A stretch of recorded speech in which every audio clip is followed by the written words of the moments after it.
Good morning, everybody. Ryan here. Welcome back to How Farms Work. We just brought out the Bobcat to my 10-acre hayfield here. We've got 28 bales. We're gonna go up into the top corner. We're gonna be hauling in using Dad's truck. We got a lot of bales, like 60 some so far made. They need to be hauled in. But we're starting here. We're gonna take them out to my place, put them in the pole shed out there. So Dad's going up into the corner. We're gonna work this way. We're going to be using the JCB to unload since there is road travel involved.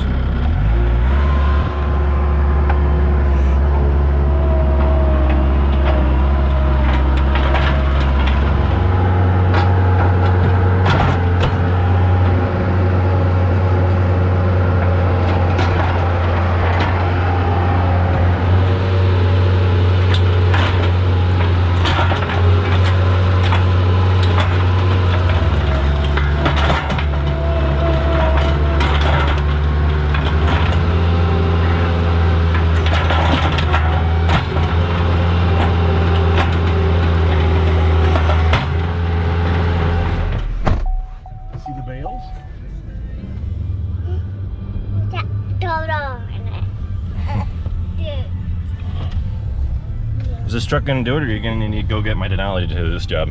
Bite me, white boy. They always make fun of me because I have a Denali. I can't afford a Denali. I'm just a poor dirt farmer. Travis tell you we saw a rocket scorpion right here the other night, or the other morning? Chase that deer. Yeah. Funniest thing I've seen. Probably this year.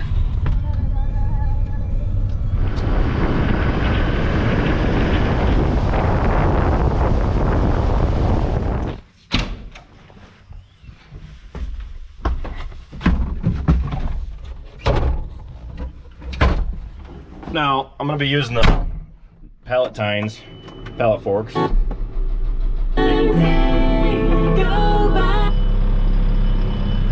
reason I'm going to be using the pallet forks on the JCB is because it's easier to stack them.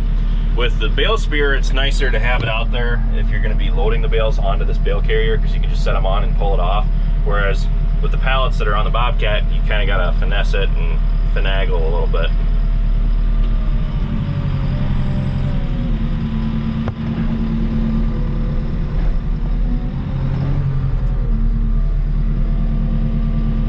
Quick attach, easily one of the best things ever invented.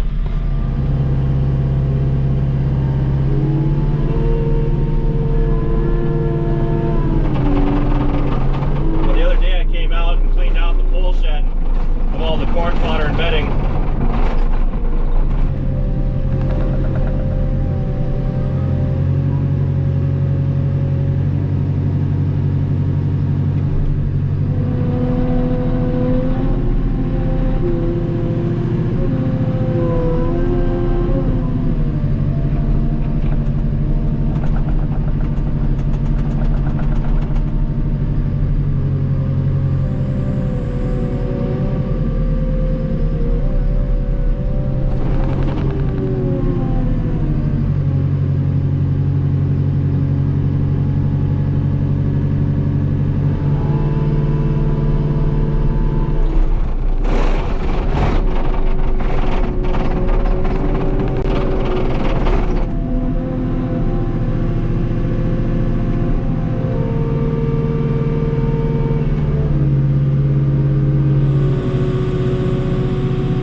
So that's the first load. We're gonna head back out and get our next one. Travis just came in from doing the bales straight out back here that he didn't finish last night. He was gonna take the tractor back to the farm.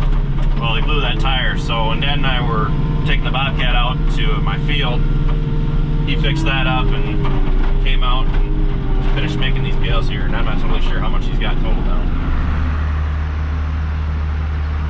Rocket!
These are the last 4 bales of my ryegrass that I've got.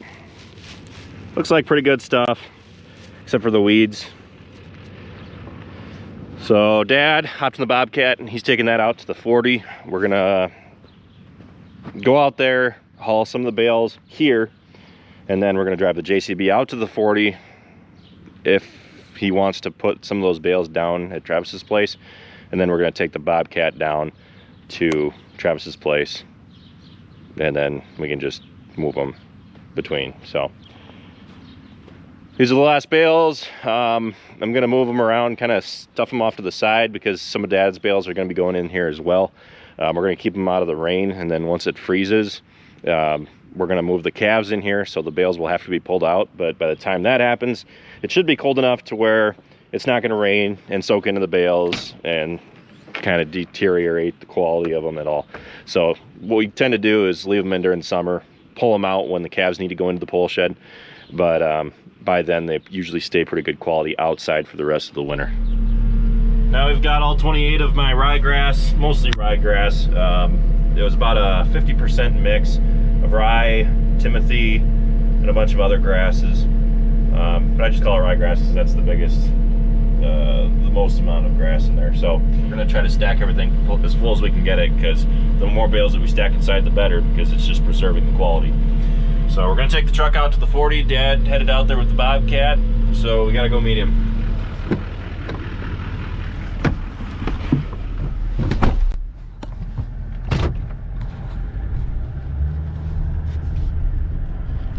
I believe there's about 18 bales here, so that's 3 loads.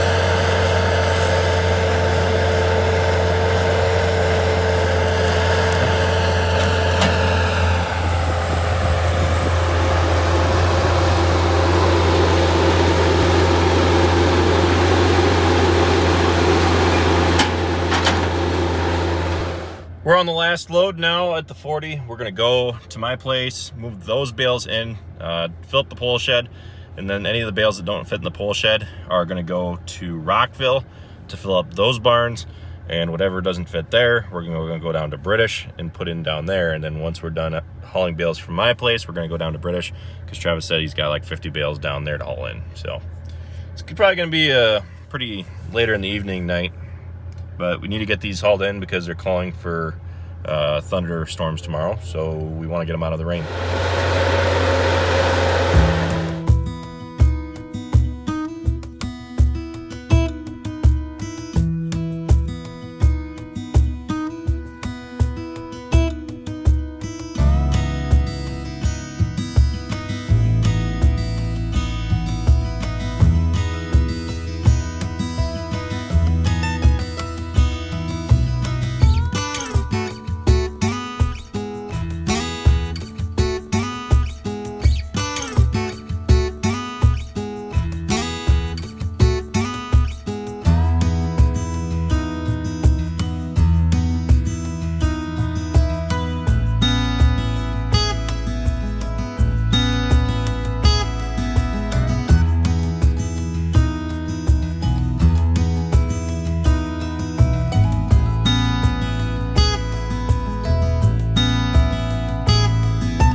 I'm taking the bale carrier to Rockville. I'm gonna hook it there.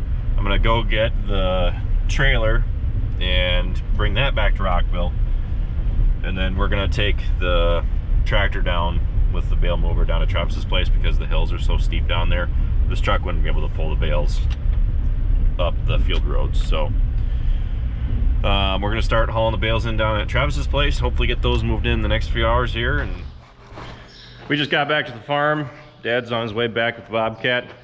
So that's pretty much it for this video. The baler had a breakdown. That gearbox that Travis and I changed out a couple of years ago. For those of you who have seen that video, we changed the gearbox around at the end of the PTO, right on the front of the baler. And we changed it because it was the input from the tractor was a 540. We swapped the gearbox. Basically all you had to do is turn it over, and the other side was like 1000. And I believe the baler itself runs at like 750. It finds like a medium ground, so you can switch that gearbox around to run either a 540 or 1000 PTO on it. And we switched it around to 1000, and that's the gearbox that is going out. The gearbox that we're talking about is back in there. Man, things are really falling apart today. And the 4020 has a flat tire on it. It's just been one of those weeks. So anyway, that's pretty much it for this video. Just keeping you guys in the loop on what's going on. Travis, to finish baling, he actually went up and got our friend Ryan's tractor and baler and finished doing that. Now Travis is out with the 46. He hooked it up to the sprayer and he's spraying fertilizer on the hay ground as we intended before the rain comes tomorrow. So that's pretty much it for this video. Thanks for watching, guys. Be sure to check out all of our other videos. Be sure to like, comment, and subscribe. And be sure to follow us on Facebook, Instagram, Twitter, and Snapchat. All How Farms working with that. I'll see you next time.